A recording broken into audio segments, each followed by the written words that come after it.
What if the thing you're trying hardest to control is the thing the universe is asking you to surrender? We're often taught to grip, but letting go isn't about giving up. It's about coming back to peace, back to your truth, back to alignment. And let me tell you something. I am someone who loves control. I like to have a plan. I like to know what's going to happen, when it's going to happen. And every time I've gone down that rabbit hole of trying to control everything around me, the universe has pushed me to let go, to trust a little bit more, and to surrender. And the more that I've held on for dear life to the things that I needed to let go, the harder it became to let go. And the more I resisted, and it created a loop that really was not serving me or anybody around me. In today's episode, we're going to get into a little bit of science of why we try to control things, and we're also going to dive into spirit. But before we go there, please subscribe if you haven't already done so. It helps the channel grow. From a neurological brain perspective, why do we try to control? The brain is doing its job. The amygdala reacts to anything that's uncertain and perceives it as danger. And when you control things, you feel safe. It's actually a pattern of protection. Your brain is doing its job to keep you safe, to keep uncertainty out and danger out. But your soul does not speak the language of fear, nor that of the brain. Your soul speaks in trust. It speaks in stillness. It speaks in surrender. And when those two voices, the brain and the soul, are at war, that's when you feel tension, anxiety, overwhelm, and disconnection. But what if safety wasn't in the grip, but in your ability to let go and still be held? What has control actually brought you? Has it given you peace or fulfillment or a constant fear of things going wrong, of you messing up, or every worst case scenario you could possibly think of?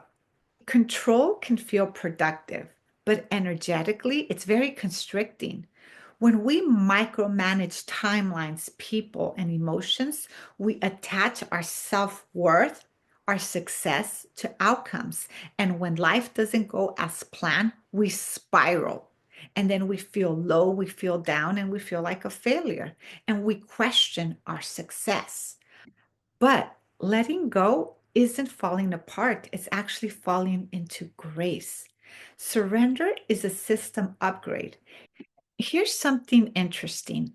Stanford's Mind and Body Lab found that people who embrace acceptance and letting go experience lower levels of cortisol, better emotional regulation, and increased resilience.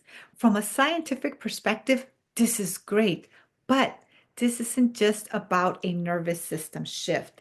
This is a soul remembering, because when you say, I trust the unfolding, you're no longer living in survival. You're living in spiritual partnership with life. And that's not a weakness, that is deep wisdom. Today, we're going to talk about 4 practical ways to let go so that we are rooted and staying real. Here's how you can start surrendering without fear.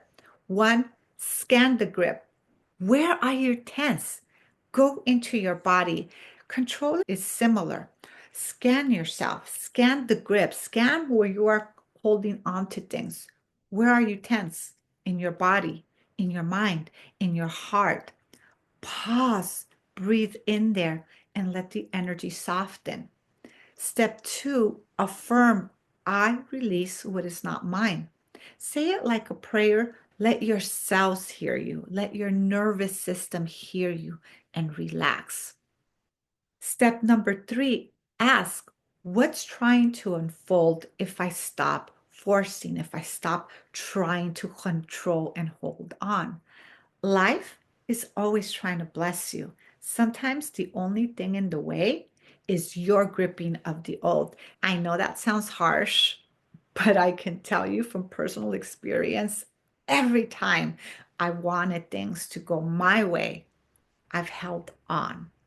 And I've held on so harshly that it became my identity, that it stressed out my body, and it became really hard to allow the blessings in. I cannot tell you how many times I've done that. And every time I've done that, I've been my own worst enemy.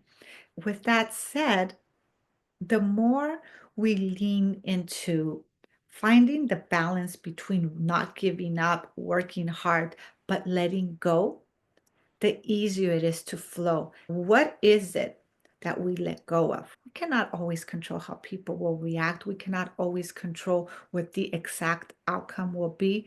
And I'm using the word control loosely. What we can control is our response, how we move forward, how we have certain goals, how it is that we want to lead our life. You do you. You show up, you do the best you can, and you let the outcomes be what they will be.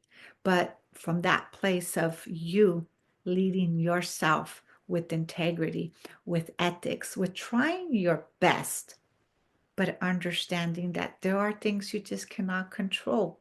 And those things are what you let go of. Step number 4 is you can say to yourself, as a mantra or as a reminder, I trust the unfolding.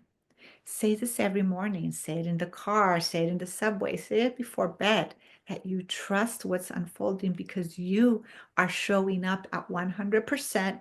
You're doing your part. So everything else is going to unfold the way it is, regardless of how hard you control it. So why not trust it? Let it become your frequency, your invitation for miracles. Letting go is not passive. It is not being a victim. It's choosing to align yourself to what is sacred within you, which is being in flow, which is surrendering to what you cannot control. And this actually raises your vibration. It opens your heart. It lets things flow and it brings clarity. It really does bring clarity. And this is actually divine intelligence stepping in. And you start to see the synchronicities. When you stop chasing, you start receiving. Because letting go says, I don't need to see the whole staircase. I just need to trust the next step. If you have a clear vision for yourself, if you have clear goals, continue with your goals, but understand that you cannot always control all the variables on the path to the goal. We're going to close this episode together right here by doing a meditative anchoring. Place your right hand over your heart, soften your jaw, close your eyes, feel yourself centered, anchored, and grounded. We're going to take a couple of clarifying breaths together where we will inhale for 3, hold for 3, and then exhale for 3. Here we go. Inhale for 3, hold, exhale for 3. Let yourself sink into how gentle your body now feels in this anchored space, and repeat after me. I surrender what's no longer mine. I release what I cannot control. I trust that what's meant for me will not pass me. I choose to flow.